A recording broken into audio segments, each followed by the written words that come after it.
Hello there, and welcome back to the channel. So this is kind of like an out of theater review kind of situation. I don't have my mic on me. You're gonna hear a dog in the background. I'm also eating a chicken pot pie, so if it gets like too weird, I'll edit that out. But this is gonna be a much more laid back kind of video. Not really edited too much. So what did I think of the Mandalorian and Grogu? Well, it's admittedly a bit hard to like properly review this film because in reality it's kind of just like it's what you've heard everyone else saying. It's like, more episodes of The Mandalorian, which, look, I love The Mandalorian. Like it was at one point actually like my favorite TV show of all time. So from that aspect, like, one could say it's great because it's Mando and Grogu on their adventures again. But that's like kind of like where that's where the thumbnail goes into play, where Disney just doesn't understand what they're doing, like, at all. And what do I mean by that? Well, the whole reason this movie exists and why it's not the fourth season of The Mandalorian is that Disney Plus, as I've mentioned so many times, is an absolute trash platform. Like it's a horrible streaming service, and the numbers are really not help. Like they're really not showing for Disney. Let's just give like an overall, like, breakdown of the timeline with all this. So obviously, back in the 2010s, Netflix was this new and big thing, right? And it still is. Like we'll get to that in a second. But obviously, as Netflix was growing and improving, all these corporates and CEOs that were like, hey, what if we have our own streaming services? Why don't we have our own platform so we put our own stuff on there and we'll get some more direct money that way. And Disney was kind of one of the first, I guess. It was at least one of the first big ones after Netflix. So Disney Plus drops. I think it's like October of 2019. And at first, like, that first season of The Mandalorian was kind of peak.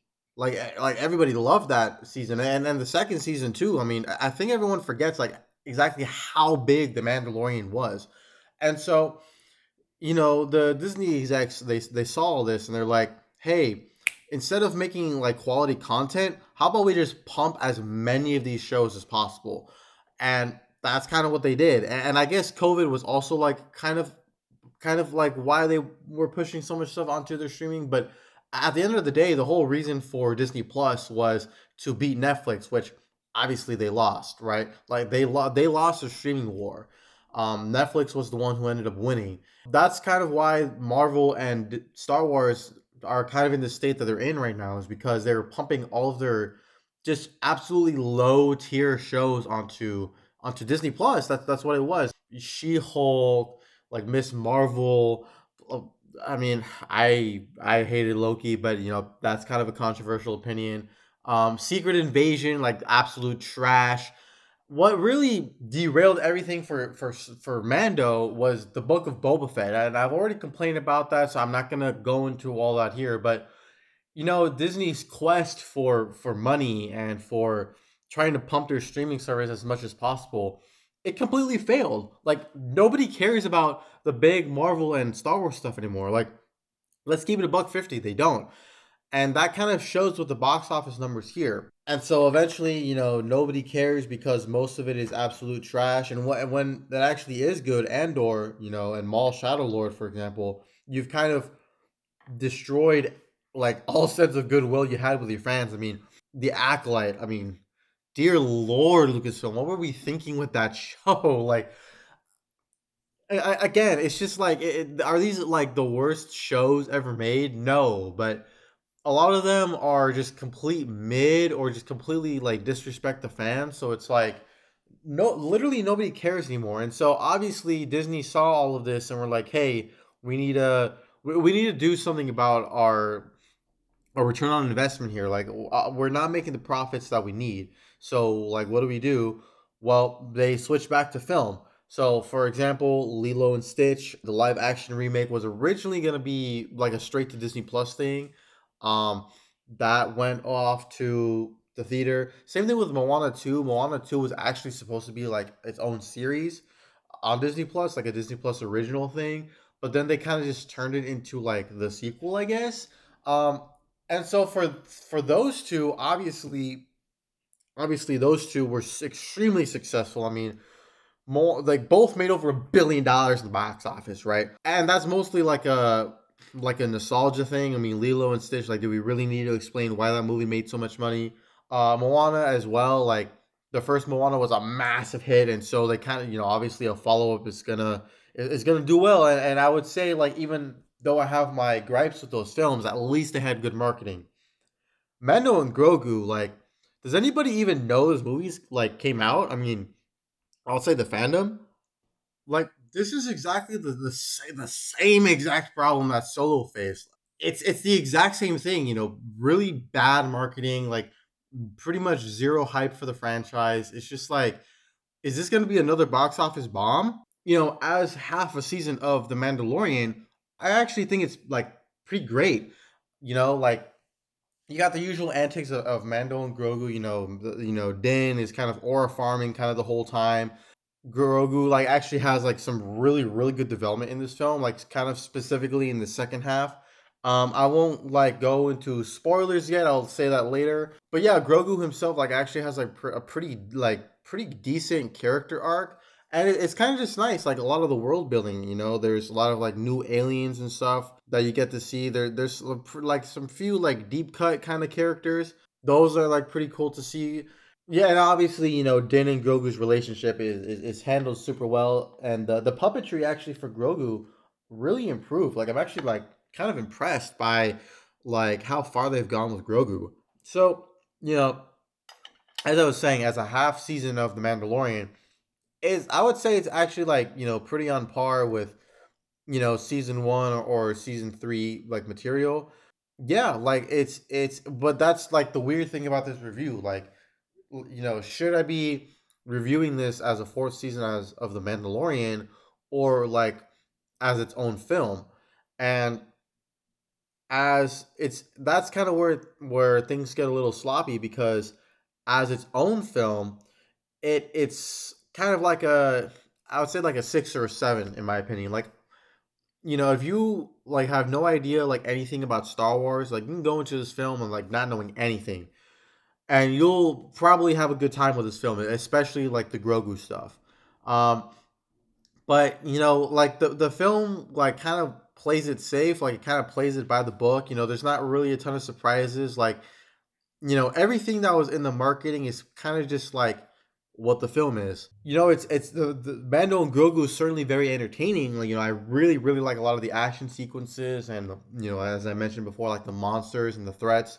But it kind of plays it safe. Actually, it kind of plays it very similar to a video game where, okay, you've kind of got the like overall like main quest, but you kind of have like in order to get there, you kind of have to kind of do like these side quests that are like tangentially related and stuff.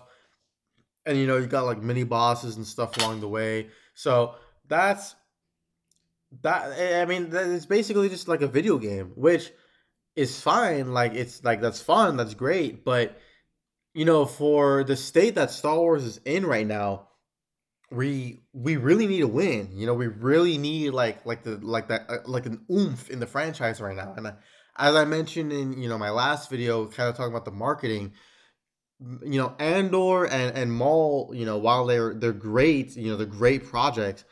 They're not going to save the franchise. They're only going to be for like the more kind of hardcore fans who are invested in everything. But for the general audience, like they don't care about Star Wars right now. I don't even know if this film is gonna like do that well at the box office. And so, like I was saying, we really need a win in the franchise. And as much as I enjoy this film, like it's not gonna save the brand. And in some ways, it might actually hurt because it's kind of just some TV episodes on the big screen, which look, if that's what you want the film to be, like kind of, I mean, to a certain degree, like that's kind of what I expected this film to be, and so in that aspect, like I was happy, like I was satisfied, but that's obviously not going to be for everyone. Like Arts Ladder just did his review of the movie, and he he calls it like his least favorite Star Wars film like ever, and I mean, that's pretty crazy. I'm not gonna lie, that's a pretty crazy take. I understand like where he's coming from, but like, are we serious? I mean, we had like the Rise of Skywalker, which doesn't even function as a film. We have the Last Jedi, which that kind of doesn't really function as a film either. Like with the whole Canto Bite stuff and like a lot of the First Order stuff, like doesn't really make any sense. Also just completely trashes on the franchise. The Attack of the Clones, like I'm sorry, that's the worst film in the prequels. It's for me like kind of on par with the Rise of Skywalker in many ways. It's not a good movie. I mean, again, like this film is kind of just another Solo. It's like there's not really a ton of surprises. There's it kind of plays it safe, kind of plays it by the book, and yeah, like it's that's why this review is so weird because how exactly do I rate this film? Do I rate it based off of my subjective experience with the film? Do I rate it off of like objectively speaking, like okay, like all the the plot details and stuff? Do I rate it as a fourth season of The Mandalorian? Do I rate it in the overall Star Wars atmosphere? Like I genuinely don't know how to rate this film. There's kind of two categories of people that I would recommend this for in the theater. If you are like a massive like Mandalorian and Grogu fan like I am, I think you're gonna have a ton of fun with this film. I mean, there's a lot of great action. There's a lot of really heartfelt moments between Mando and Grogu. The the actual like plot, like while it might not be like the deepest thing ever, like it is like generally interesting in terms of like the world building aspect parts of it. And again, like the action is like really great. There's a lot of aura moments you might enjoy. So if you were like a diehard Mando and Grogu fan, like I definitely recommend like I would say like you're gonna have a really good time in the theater. Um, this is also like probably like a really good family film. Like if if you have like really young kids, or your family's like looking for like just like a few hours of fun, like then I would like again like you're gonna have like I think you're gonna have a really like decent time with this movie. I think especially like a lot of young kids will really like this movie. And it kind of act as a gateway for Star Wars, and that in that aspect, like it's pretty like that's pretty nice. For kind of if you're not in like those two categories, then like honestly, I would probably wait until streaming. It's not the movie's not particularly deep. There's not like as I mentioned before, not a ton of surprises. So if you're looking for like like the next like Citizen Kane or whatever, or even like I don't know, like if you're looking for like something that's like deeper than just like some light fun, then I would wait for streaming for this movie. Um, and that's probably going to be like a lot of people, like on like genuinely speaking, like that's probably going to be like most of the people that I'm referring to in this case. Which is kind of sad. Again, like the state of Star Wars is super weird right now, but we don't make these choices, right? Lucasfilm does. So let's get into like a few spoilers now. So spoilers. Three, two, one. All right. So Embo is like definitely the best part of this movie, like 100%. I mean, he just has aura. Like there's no other way to put it. Like he just has aura.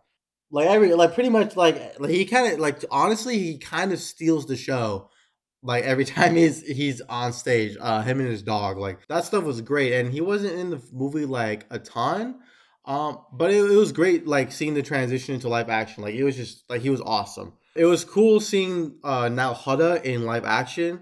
You kind of also see like Nar Shaddaa like in the background, like that's pretty sick. We got the Hutts from the Book of Boba Fett.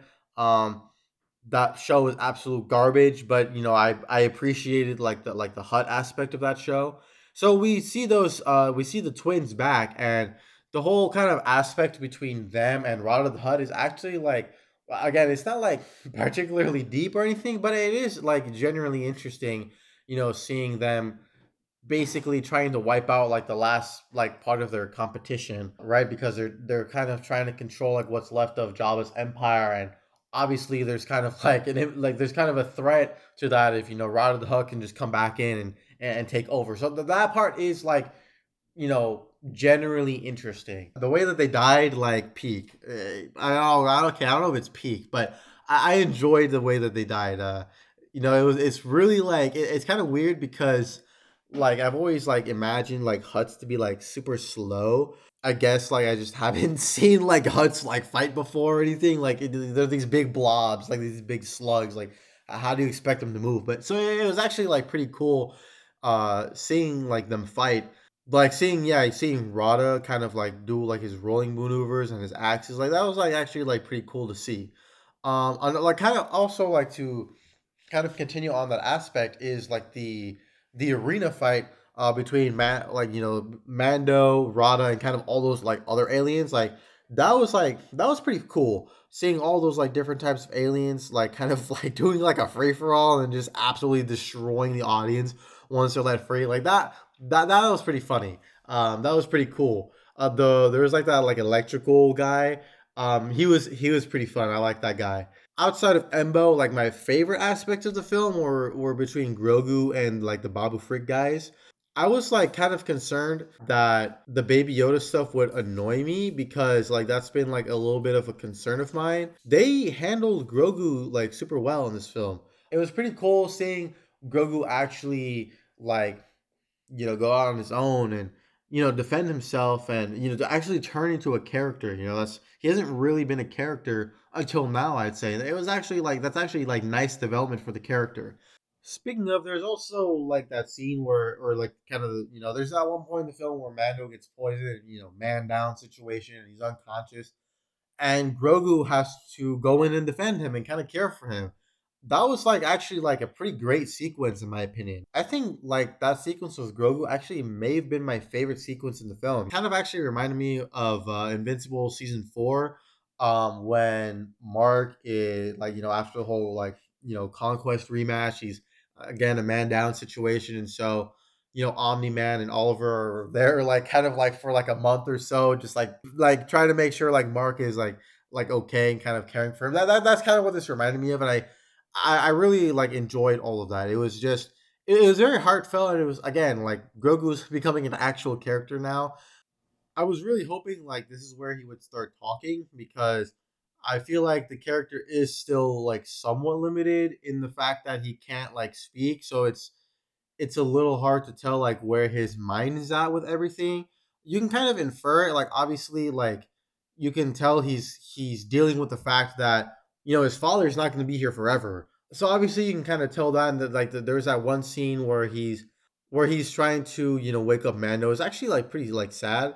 In terms of that, like you can tell where his mind is at, but it's still kind of limited in the fact that he can't talk. Hopefully they deal with that soon. And yeah, that's kind of like that. Like to be honest, like again, as I mentioned earlier, this is not like a particularly deep film. There's not a ton of surprises in this movie. Which yeah, like I will like say like that is like kind of disappointing in the fact that this is supposed to be the return of Star Wars to movies, and it's kind of just more episodes of The Mandalorian. So like again, that's great, but you kind of expect like something like crazy, like something crazier to have happened, or maybe connections to Thrawn or something. Yeah, so that's kind of like the video. I mean, I apologize for this being kind of all over the place. Again, this is more of an out of theater review. I've never like done one of these before, but I felt like it was important because, well, Star Wars is like I always say, Star Wars is my first love. So I wanted to review this movie, especially like it'll be very interesting seeing like the box office with all this. Um, like again, the marketing was just absolutely horrible with this movie. Like I didn't realize that you got like trade like there was trading cards like with each ticket that you bought. There's actually like trading cards that you get. Now I don't play this game, but I bet there's a lot of people who do, and y'all know how crazy people get with Pokemon and Magic the Gathering. So like why didn't they like say that? And that's what confuses me about Lucasfilm. It's like you've put absolutely zero marketing into this film. Like did y'all like want this to fail? Did you like expect this was gonna fail? It's just like what is Disney doing? Like does Disney know like what they're doing at their company right now? Because again, like we've gone from this whole thing of, oh, we're gonna dump everything onto Disney Plus. Oh, that failed. Let's dump everything on into film, and it's just like all of it. Like for the most part, it's kind of just been half-assed. Like, Moana 2, like, I mean, I haven't seen Moana 2, like, admittedly, but from all the reviews and stuff, it's just like, it was just kind of mid. It was like, okay, this is just like a tied together whatever from the TV show. And then, the Lilo and Stitch remake, I mean, dear Lord, I mean, again, like, I'm not going to rant about that film with all this trash decisions. But it's just like, again, that was just nostalgia bait. And then Mando and Grogu, like, while I appreciate, the, like a lot of the, like the costume design and the sets and the aliens and the action and stuff. At the end of the day, like, it's not like the return to Star Wars that we need. If Lucasfilm really like cares about the franchise and really wants this franchise to return to the state it once was, then we got to do better than this. And hopefully Starfighter next year will do that. But it's just, I guess, like, that's part, like, the most disappointing part about all this. It's like, you want Star Wars to be big again. You want Star Wars to be in the cultural zeitgeist, but it's just one of those situations where Lucasfilm and Disney are not putting in the work, like, at all, and they really need to. They need to lock in. With all that said, thank you for watching. As always, like, comment, subscribe. Have you even heard about this movie? Like, did you even know this movie was coming out? Um, are you gonna watch it? And if you have, what are your thoughts? Let me know down below. So thanks for watching. May the force be with you.